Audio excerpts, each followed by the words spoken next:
ان طریقوں میں سے ایک طریقہ یہ ہے کہ ہم ان کے پیاروں کا تذکرہ کریں. حضرت ابو طالب کے فضائل پڑھے جائیں یا ان کے سامنے مولا حسین کے مصائب پڑھے جائیں. ہم مولا علی کی بارگاہ میں اگر حضرت ابو طالب کا ذکر کریں گے نا تو علی کی ولایت اور علی کی عطا، تو مولا امام حسین کے مصائب کا بیان مولا علی کو ہماری طرف متوجہ کرے گا. عزاداروں کا مجمع ہے.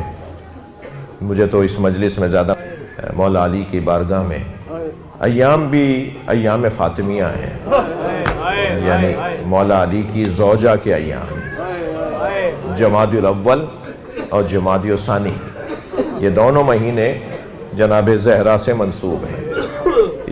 انہی ایام میں بی بی کی شہادت کی تاریخیں ہیں، اور انہی ایام میں جب کچھ ایام آگے بڑھیں گے تو 20 جمادی الثانی کو بی بی کی آمد و ولادت کی تاریخ ہے.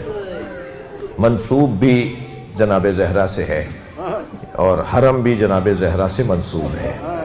یعنی ہم وہاں آئے ہیں کہ جس مولا نے ہمیشہ فخر کیا ہے کہ میں فاطمہ کا شوہر ہوں. معمولاً بیگمات فخر کرتی ہیں نا اپنے شوہروں پر، خاتون فخر کرتی ہیں کہ میں فلاں کی زوجہ ہوں. لیکن کائنات کا عجیب جوڑا ہے یہ کہ مولا کائنات فخر کرتے ہیں میں فاطمہ کا شوہر ہوں. جی سلام ہو جناب زہرا پر، سلام اجرکم اللہ، سلام ہو اس ورم زدہ بازو والی بی بی پر، سلام ہو اس بی بی پر جس کا محسن شہید ہوا. مجلس میں چھوٹے چھوٹے بچے بھی آئے ہوئے ہیں، زائرین میں کم سن بچوں کی مائیں بھی بیٹھی ہوئی ہیں. آپ کے گھروں میں بھی کم سن بچے ہوں گے. سلام ہو جناب زہرا کے محسن پر، اور سلام ہو حسین کے علی اصغر پر. کچھ ہستیاں ہیں جو باب الحوائج قرار پائی ہیں، ان باب الحوائج ہستیوں میں ایک ہستی جناب علی اصغر ہے. جی اور ان اچھا عجیب بات ہے، حضرت محسن کا واسطہ دے کر بات کریں تو جناب زہرا سنتی ہیں. یوں تو حضرت زہرا کو جب پکاریں بی بی سنیں گی، مگر وہ کیا سننا ہے جو محسن کا نام لے کر بی بی کو پکارا جائے. ایسے ہی عزادارو، یوں تو مولا حسین ہر ایک کی سنتے ہیں، مگر جب مولا حسین کے سامنے 2 بچوں کا ذکر کیا جائے، سلام ہو ان بچوں کی ماں پر. جب بھی حضرت علی اصغر کی بات کریں نا تو جناب رباب کو سلام ضرور کیا کریں. سلام ہو امام حسین کی زوجہ جناب رباب پر. 2 ہی کمائیاں تھیں جناب رباب کے پاس، دونوں کو تیار آمادہ کر کے حسین کے حوالے کر دیا.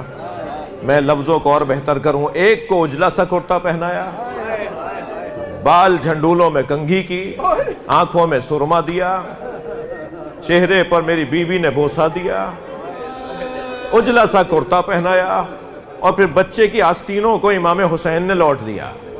اور میر انیس کہتے ہیں کہ بنا کر شکل مجاہد کے لے چلے شبیر، الٹ دیا علی اصغر کی آستینوں کو. سب مجاہد گئے تھے تو یہ بچہ بھی تو مجاہد ہے نا، تو یہ بھی ایسے ہی جائے گا جیسے مجاہد جاتے ہیں. سلام ہو جناب رباب پر. مجلس میں خواتین تشریف فرما ہیں. امام حسین فرماتے ہیں مجھے وہ گھر اچھے لگتے ہیں جن گھروں میں رباب اور سکینہ نامی عورتیں ہوں. جناب رباب نے امام حسین سے وفاداری کا حق ادا کیا، اور جناب سکینہ نے کبھی زبان پر ایک کلمہ شکوے کا جاری نہیں کیا. یہ 4 سالہ بچی نے کبھی نہیں کہا کہ ایسا کیوں ہو رہا ہے، یہ ہمارے ساتھ کیوں ہو رہا ہے، ہمارے ہی ساتھ کیوں ہو رہا ہے. اپنے بابا، اپنے ماں، اپنی پھوپھی سے کبھی شکوے کا جملہ نہیں کہا. امام حسین کی اس زوجہ نے وفاداری کا حق ادا کیا ہے.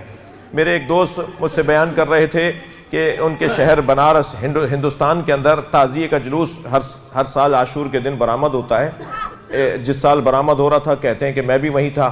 جلوس نکلا تعزیے کا، ہم آگے چلے گئے تاکہ انتظامات دیکھ سکیں، روڈ رستے کی صفائیاں دیکھ سکیں. کہنے لگے ہم آگے جا رہے تھے، پیچھے تعزیے کے جلوس آنا تھا ابھی، تو کہتے ہیں ہم ابھی آگے گئے تو کیا دیکھا کہ ایک چوک پر ہزاروں کی تعداد میں ہندو عورتیں کھڑی ہیں. کہنے لگے جب قریب پہنچے تو عجیب منظر نظر آیا, ہر گود میں دودھ پیتا ہوا بچہ تھا. کہتے ہیں اور جب قریب سے گزرے تو ایک عورت کی, ایک خاتون کی آواز آئی, بھائی مسلمان لگتے ہو؟ تو ہم نے کہا ہاں ہاں مسلمان ہیں. کہنے لگی مسلمان ہو تو بتاؤ بابا حسین کا جلوس کب آئے گا؟ تو کہنے لگے میں نے ان سے پوچھا تمہیں بابا حسین کے جلوس کا انتظار کیوں ہے؟ کہنے لگے تمہیں نہیں پتا آج حسین کا بچہ بھوکا مارا گیا. آج ہم اپنے بچوں کو دودھ نہیں پلاتے جب تک تعزیہ دفنا نہ دیا جائے. اجرکم اللہ, اجرکم اللہ. آپ کی آوازیں بلند ہو گئی, اللہ آپ کو اجر عطا فرمائے, اللہ آپ کو کسی غم میں نہ رلائے سوائے غم اہل بیت کے. اجرکم اللہ. امام حسین کے اس بچے کو بھوکا مار دیا گیا. آپ کی آنکھوں میں آنسو آ گئے. عزیزانو مجھے ایک اور جملہ یاد آ رہا ہے. چند سال پہلے ایک جوان 6 محرم کو میرے پاس آیا اور کہنے لگا مولانا میں مچھلی خرید کر لایا. میں نے اپنی بڑی بہن سے باجی سے کہا مجھے مچھلی تل کے دے دو. تو دادی کی آواز آئی بیٹا محرم میں مچھلی نہیں کھاتے. تو میں نے دادی سے کہا دادی حلال خدا حلال, حرام خدا حرام, حلال محمد حلال, حرام محمد حرام. یہ کیا بات ہے کہ ربیع الاول میں مچھلی جائز اور محرم میں حرام؟ تو جب حلال ہے تو حلال ہے. تو کہنے لگا ہاں بیٹا تم آج کے زمانے کے لوگ ہو, جدید جوان ہو, بچے ہو, ہماری بات کہاں مانو گے؟ جاؤ جا کے مولانا سے پوچھ کر آ جاؤ, اگر مولانا اجازت دیں تو کھا لینا. تو وہ جب مجھ سے کہہ رہا تھا تو میں رو رہا تھا. میں نے اسے روتے ہوئے کہا کہ میں اتنا بڑا عالم نہیں ہوں, مجھے اس کا جواب نہیں آتا, تم دادی کی بات مان لو. کہنے لگا مولانا کیا مطلب ہے یہ مچھلی میں آج 6 محرم کو محرم میں عشرے میں مچھلی کھاؤں یا نہیں کھاؤں؟ میں نے کہا تم دادی کی بات مان لو, اس لیے کہ امام حسین نے علی اصغر کے تڑپنے کو مچھلی کے تڑپنے سے تعبیر کیا ہے.